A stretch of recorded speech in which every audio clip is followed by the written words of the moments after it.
This is section 8.3. We're talking about simple interest. In the next section, we're going to be talking about compound interest. Now, as we learn about these two different types, you want to keep in mind that these problems are always investments. When you deposit money in a savings account or a CD or something like that, you are investing in the bank, and the bank pays you interest on, it's a fixed percentage of the amount that you have invested. When you take out a loan, it's just reversed. The bank is investing in you, and you pay the bank interest on the amount that they have invested in you. Now, we're going to calculate simple interest, and the formula is interest equals the principal times the rate times the time. The principal is the amount of money invested. So it's either the amount of the loan you take out or the amount of money you put into a savings account or a CD or something like that. Rate is going to be given to you as a percent, but you need to write it as a decimal before we do any calculations. Time is always in years. Unless you are specifically told otherwise, it is in years. Now, that means we're often going to have to do a conversion. We might be given a time in months or days or weeks or something like that. So we need to make a conversion into the amount of years. Usually, we're going to be dealing with fractions and decimals here. Now, your book uses what is called the banker's rule. And I say here that it's antiquated, and it is. It's because that most banks and other companies have abandoned this once they got access to computers and calculators. Basically, the banker's rule says that the length of a year is 360 days, not 365. Now, the reason they use 360 is because it is divisible by a lot of numbers, which means that the fractions you get end up being a lot nicer. So even though most financial institutions don't use this anymore, we must use this in order to get the problems correct on the computer, okay? So we're going to be saying that a length of a year is 360 days. So there, banker's rule, 1 year is 360 days. So let's start working a couple of these problems. We are just asked to find the simple interest owed for the use of the money and assume 360 days in a year. So for this first problem, our principal is $4,000. We have invested $4,000 at a rate of 5%, and we have done it for 1 year. If we use the formula, I equals PRT, then the interest we're looking for equals the principal, which is $4,000, times the rate, written as a decimal. 5% is 0.05. I equals PRT, time is in 1 year, so times 1. So if you do this multiplication, 4,000 times 0.05 times 1, you get 200. So the amount of interest you make on this loan is $200. Okay. So another one. Let's assume that you are investing $260 at 4%, and you get to keep this investment for 3 years.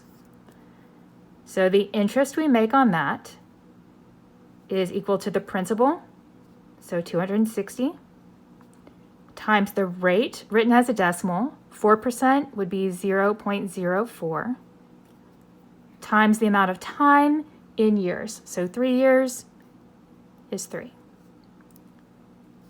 Now, if you do 260 times 0.04 times 3, you end up with 31.20. So that means that this investment earns $31.20.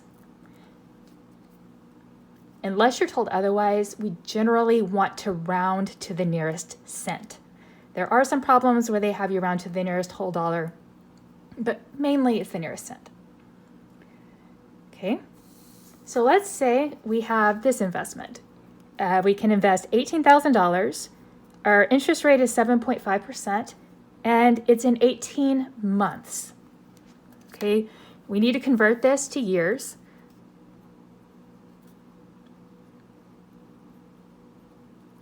And I'm going to show you the whole process here.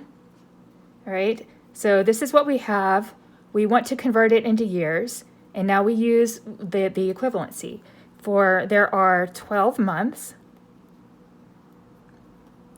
in 1 year. And we're multiplying straight across, really. Okay, I know you're probably not going to have to write this down every time, but if you think about it like this, you have months canceling with months, and then you end up with 18 over 12 years, which reduces down to 3 halves, which is 1.5 years. Now, I know a lot of you can do that in your head for this type of value, but that's what's happening here. That's the kind of conversion we're doing. And it may not always be quite so easy for you. That's why I showed it to you on this one. But now we're just going to plug all of this in. Our interest is the principal times the rate written as a decimal. 0.75% would be 7.5% would be 0.075, and time in years is 1.5. Okay, now if you multiply this out, if you multiply all of this, you end up with 2025. So that tells me that this investment earns $2,025 in interest. Okay, one more of these. If I have a principal of $12,600 and I'm investing at 9%, but for 60 days, we need to convert 60 days into years. So I'm going to put that over 1. And remember, our conversion for this class is that there are 360 days in 1 year. And the reason I do it this way is if you look on the diagonal, you can cancel days and days, and that tells you you've got things going in the right order.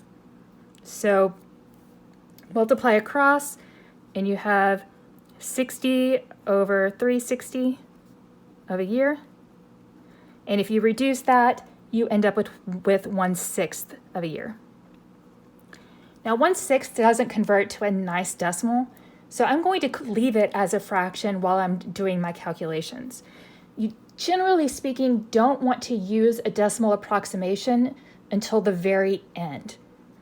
Okay, so this is the principal, 12,600, times the rate written as a decimal, 9% would be 0.09, times the amount of time in years, which is 1/6. Okay, so I have 12,600 times 0.09